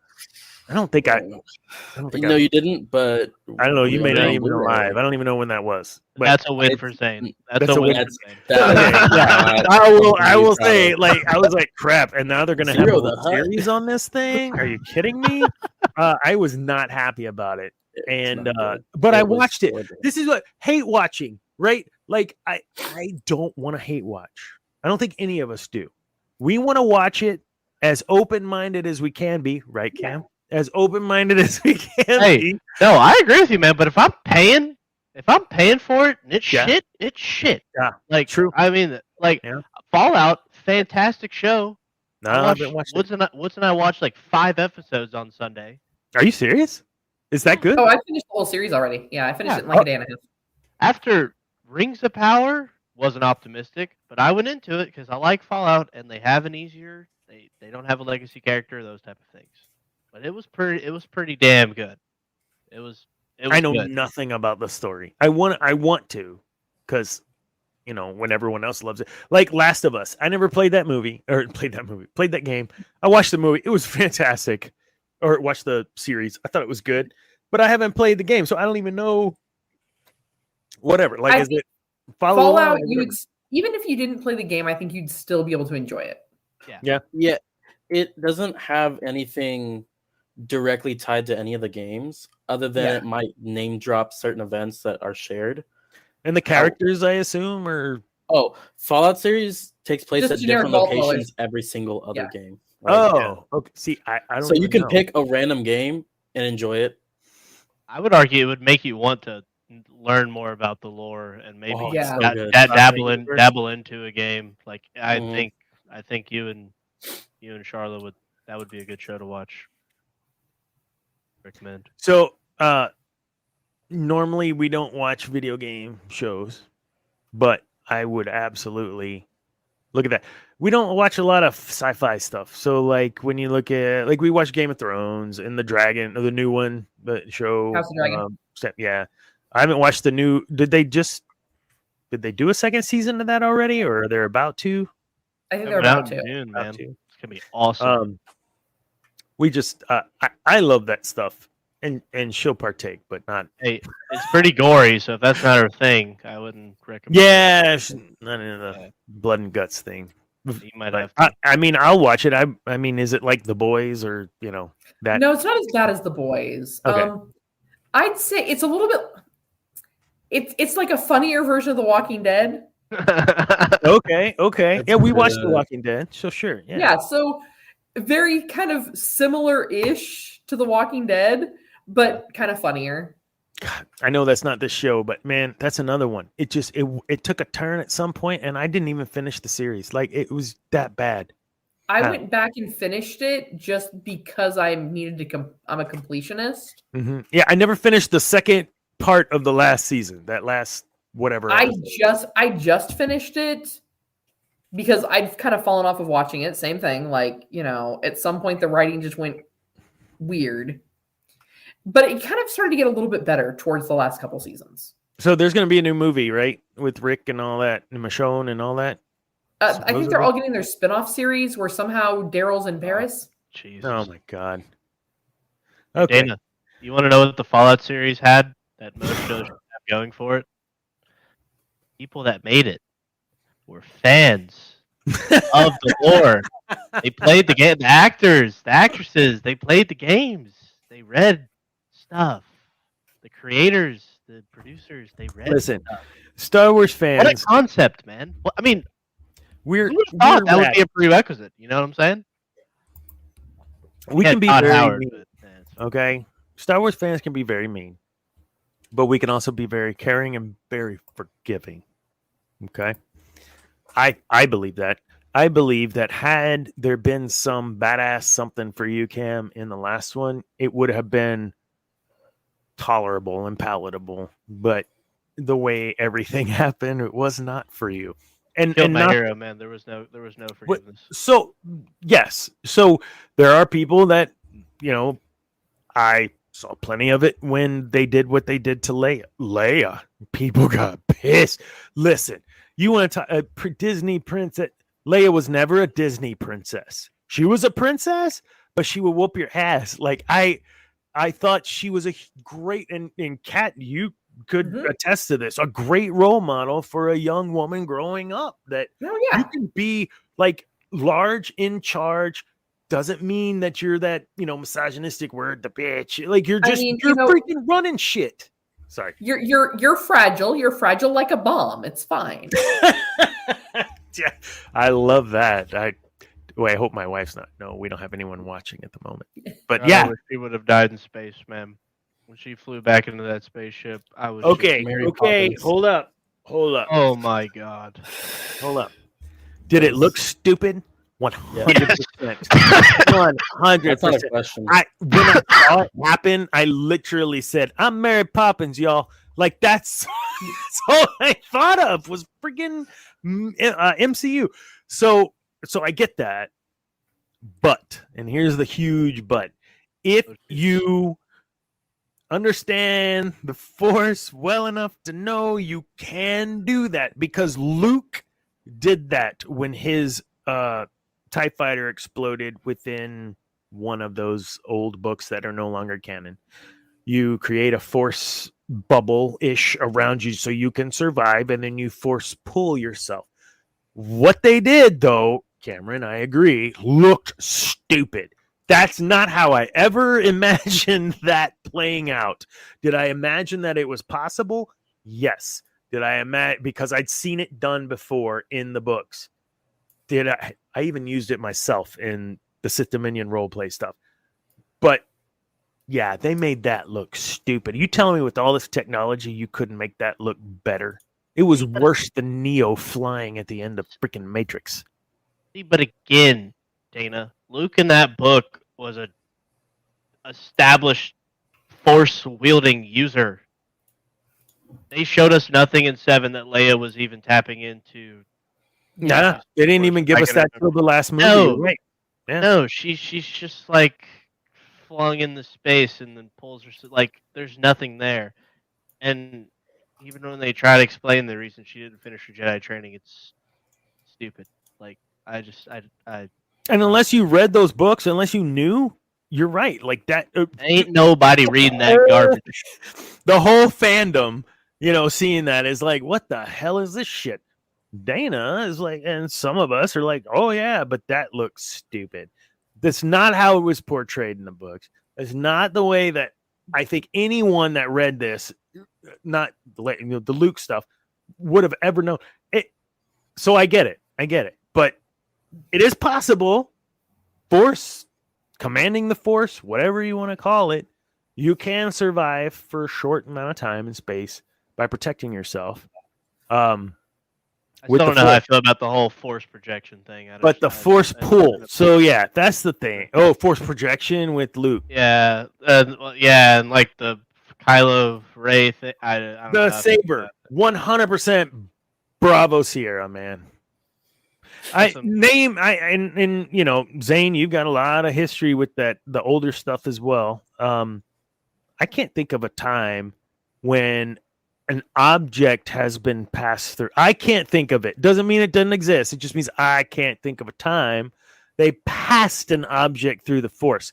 And this is my problem also with the second one, when Luke comes in and gives the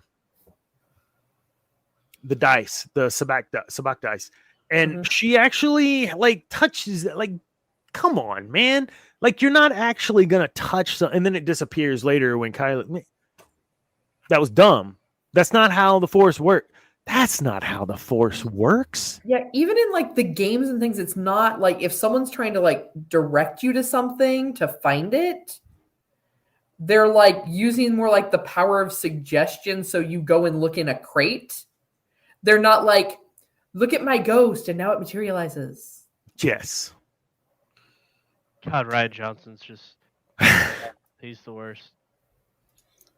I love that the consummate professional, Mark Hamill, we may not agree on a lot of things outside of his acting, but that's okay because he's a fantastic actor.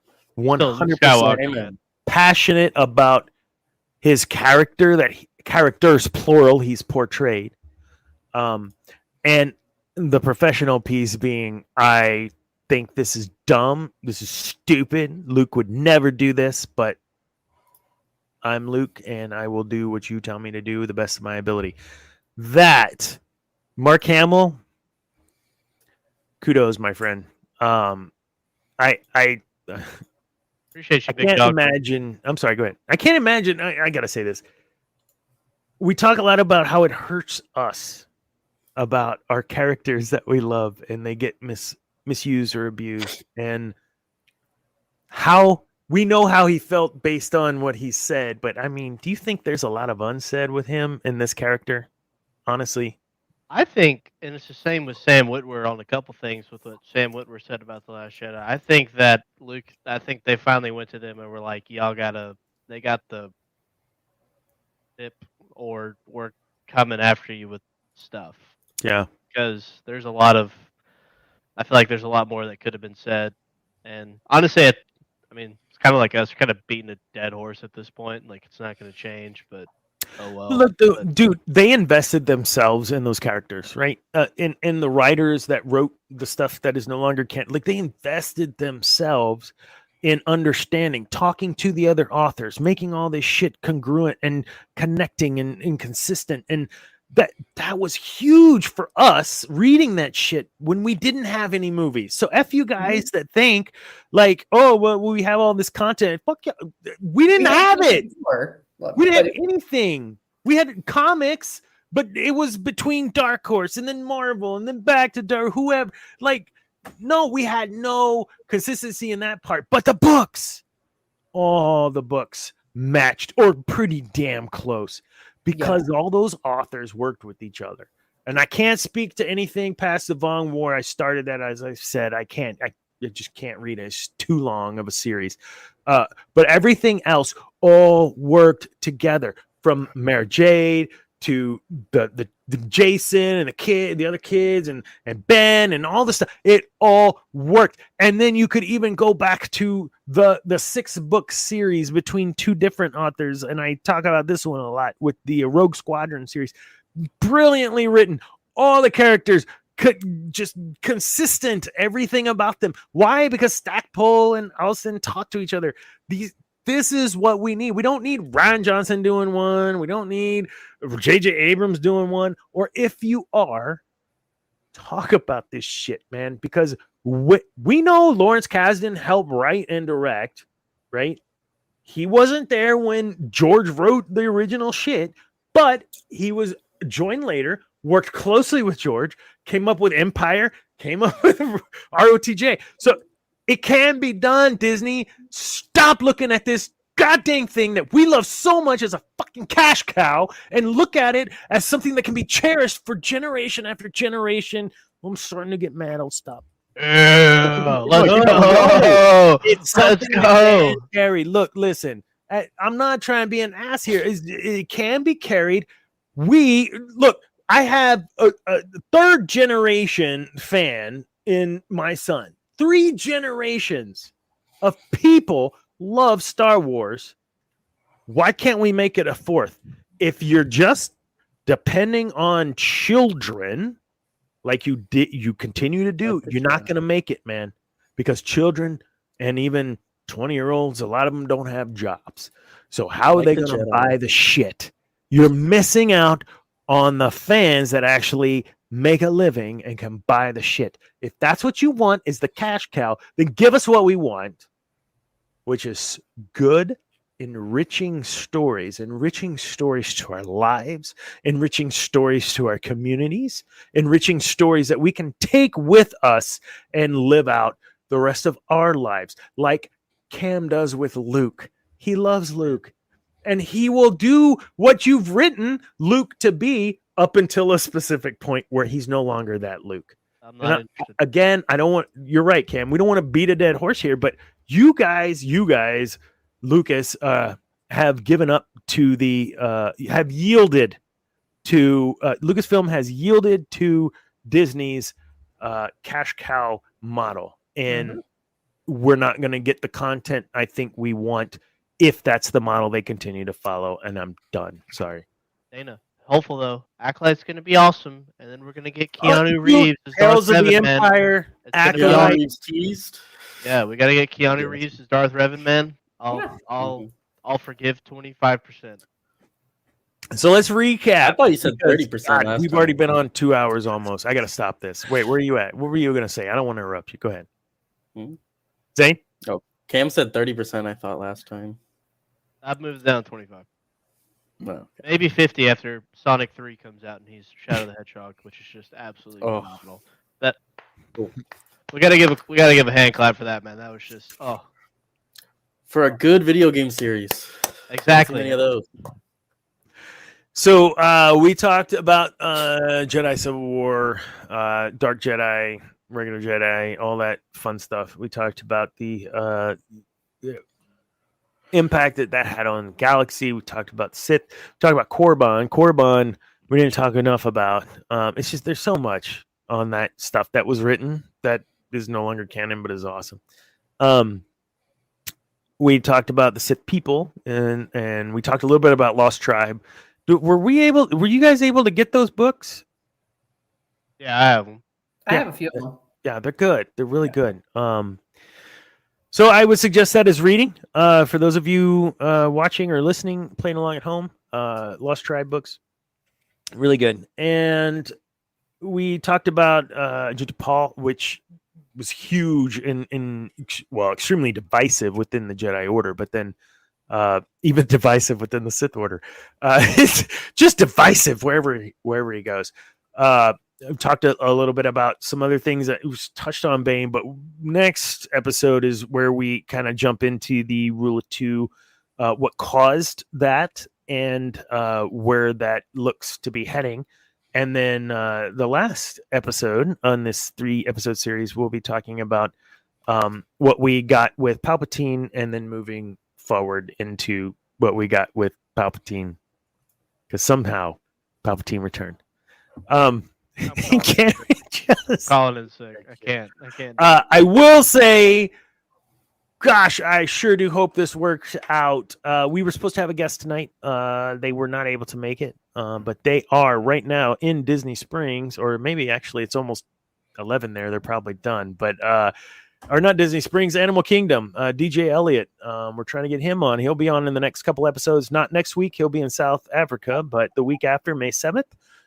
Looks like we might be able to get him on. That would be super awesome. If you don't know who he is, go check him out. DJ Elliott. You just Google that and you'll find him. Wow, what an episode. Almost 2 hours again. And I swore last time that hour and a half we were going to just stick with those. But great job, you guys. Talking about old stuff, talking about new stuff. And we always end up, it seems, just complaining. And I know that's not what we want to do on the show. But damn it, it's just we're passionate, right? Peace is a lie. There's only passion. So, what are you guys up to at the end of the week here? You got Zane. You said you had a couple of shows at the end of the week. You have something Sunday. You said. Mm-hmm. Yeah. At Founders Day in Dripping Springs on Sunday. There you go. Next weekend is weekend. Yeah. Next. What is today's? So next weekend's comic book day. Free and comic May day the 4th. And May the 4th. Awesome. Mm-hmm. We'll come back to you, Kat, because you got a whole slew of stuff to talk about. Cam, what do you got going on this week? Surviving the work week, and then I'm playing golf. Dude, can we go play golf? I would be Can I play with you guys? When are you playing? Play with my dad in Huntsville. Okay, never mind. I don't want to interrupt that. That's special time. But if you'd like to play any other time, I am thoroughly down.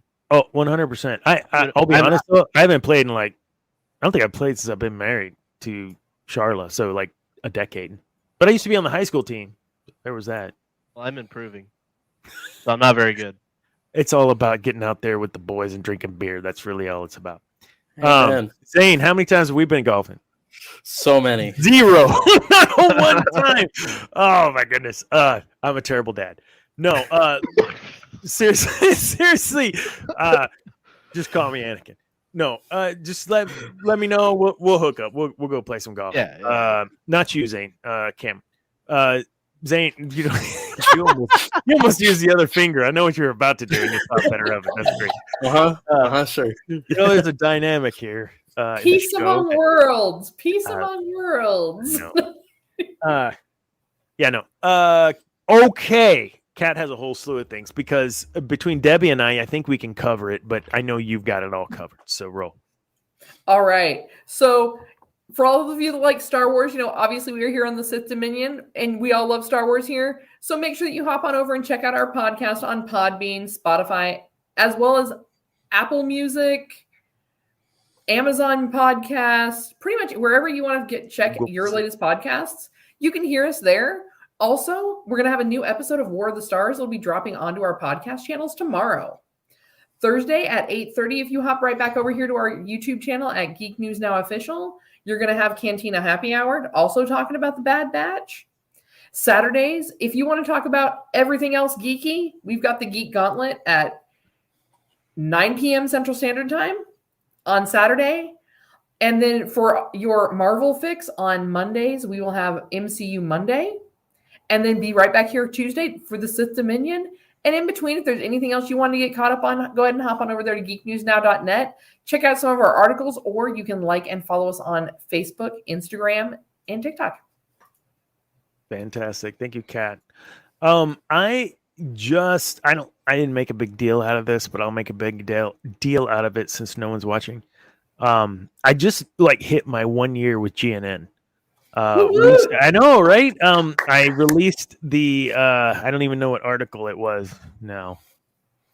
I think it was the April Fool's. I don't know. Whatever. A couple weeks, whatever. Anyways, I've got now, I don't even know how many articles. I had no idea I could write like that. And David, our Grand Poobah, David Gramillion, thank you.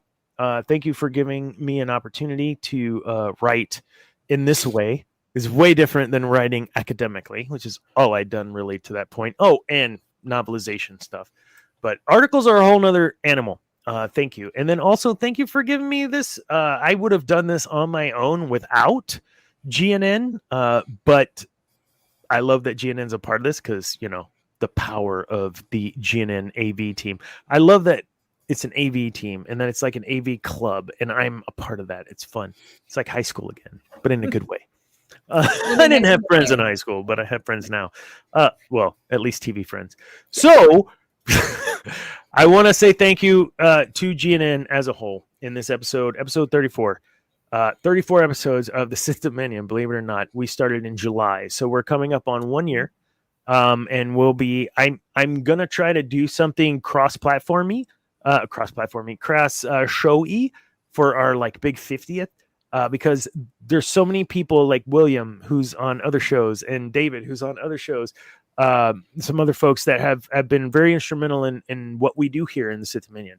And I want to try to get them on and spend some time with them too. Kat, especially, Debbie, a lot of people think. So when we get to that here in the next 10 episodes or so, it's not that far away. It really isn't. No, it's not. I know. So wanna throw that out there that look forward to that. Look forward to DJ Elliott here in the next couple of weeks. And next week we'll be hitting that middle section of what we know about the Sith. Man, anything else? Any other parting shots? Or are we good, man? That's a full 2-hour show, man. Anything else? I can't hear you if you're muted. I think you're muted, brother. Go watch Fallout on Prime Video. Fallout on Prime Video, and then go talk about. I'm sure y'all talk about that in Geek Gauntlet, yeah. Mm-hmm. Yeah. We're gonna be talking about. We'll talk about that this Saturday. We started, but we ended up taking last week off. But we'll be back at it this week. Very cool. Kat, great to have you back on. Super fun. It's great to be back. Debbie, we missed you, but we had Kat. I know you said we wouldn't miss you, but we did.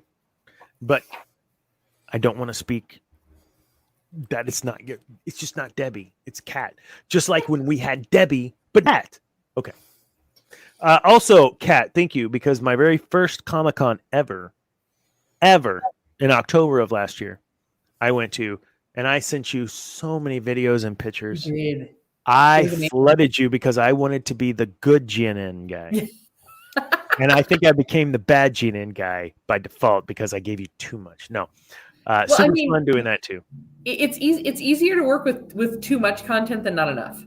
Sure. And I think I had 2 or 3 other people at events. I think I was at an event that weekend. Oh, it was crazy. Yeah. I got to interview some of your friends that you met too from San Antonio. So awesome. Well, we will see you all next week. Thank you all for joining. For those of you that are listening, come check us out on YouTube to check out some of the video stuff that we pop up every now and then as well. Folks, thank you, Cam. Thank you, Kat. Thank you, Zane. And for everyone out there, remember, peace is a lie. There is only passion. Good night, kids.